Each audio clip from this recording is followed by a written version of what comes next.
ඔයාලා දන්නවද දවල්ට අපිට පේන අහස හරිම ලස්සනට නිල් පාටට පේන්නේ ඇයිද කියලා? හොඳයි. අද අපි කතා කරන්න යන්නේ මේ පිළිබඳව. ආයුබෝවන් ඔයාලා හැමෝටම.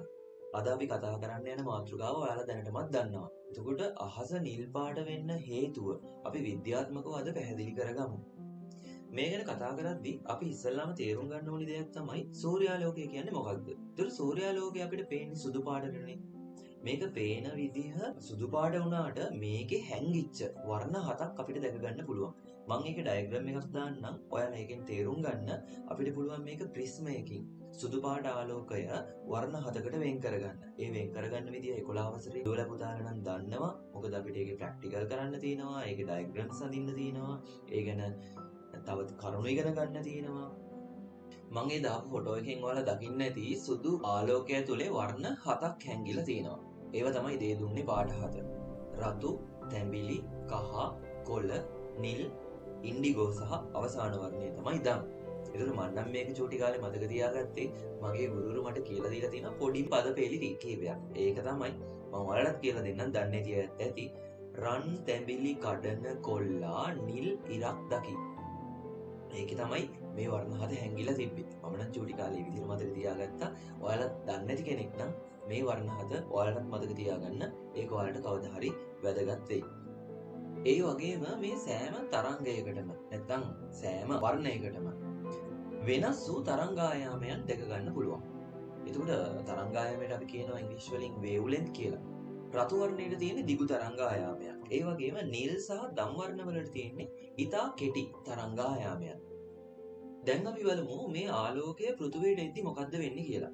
එතකොට මේ පෘථුවියට එද්දි අපේ පෘථුවිය වටේටම තියෙනවනේ වායුගෝලයක්. මේ වායුගෝලයේ නයිට්‍රජන්, ඔක්සිජන් වගේ වායු අණු සහ ඊටාම කුඩා දූවිලි අංශු විසිරීලා තියෙනවා. වැඩිපුරම තියෙන වායුව මොකද්ද කියලා දන්නවද? දන්නවනම් පහළ කමෙන්ට් එකක් දාන්න. يعني මුලින්ම විද්‍යාත්මකව පැහැදිලි කරපු විද්‍යාඥයා තමයි ලෝඩ් රේලි කියලා කියන්නේ. එයාගේ නමෙන් මේකට දාලා තියෙනවා රේලි විසිරීම කියලා. ඉතින් සූර්යාලෝකයේ වායුගෝලය හරහා එද්දී නිල් වර්ණය අහස පුරාම විසිරීලා යනවා. අපි අහස දෙස බලද්දී අපේ ඇහැට හැම පැත්තෙම මේ එන්නේ විසිරීලා ගිහිල්ලා තියෙන නිල් පාට ආලෝකය. ඒ නිසායි අපිට මුළු අහසම නිල් පාටට පේන්නේ.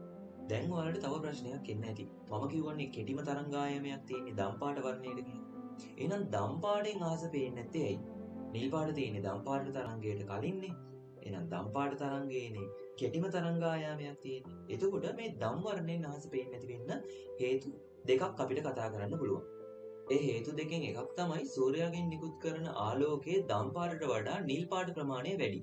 අනිත් හේතුව තමයි අපේ ඇස දම් පාටට වඩා නිල් පාටට වැඩියෙන් සංවේදී. ඒ නිසා අපිට වැඩිපුර පේන්නේ මේ නිල් පාට.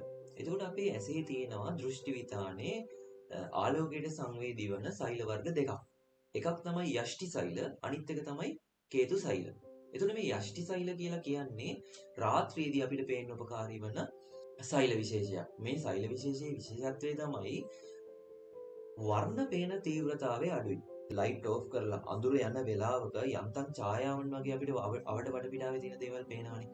මෙන්න මේ දේවල් පේන්න අපිට දායක වෙන්නේ යෂ්ටි සෛල. එතකොට මේකේ වර්ණ පේන ප්‍රමාණය අඩුයි. ඒ වගේම අඩු ආලෝක තීව්‍රතාවයක් යටතේ අපිට පෙනීම ලබා දෙන්න මේ සෛල උපකාරී වෙනවා. ඒතර ඔයාලා තේරුම් ගන්න ඕනි යෂ්ටි සෛල වලින් අපිට රාත්‍රියේදී හොඳින් නිරීක්ෂණය කරන්න හැකියාව ලැබෙනවා.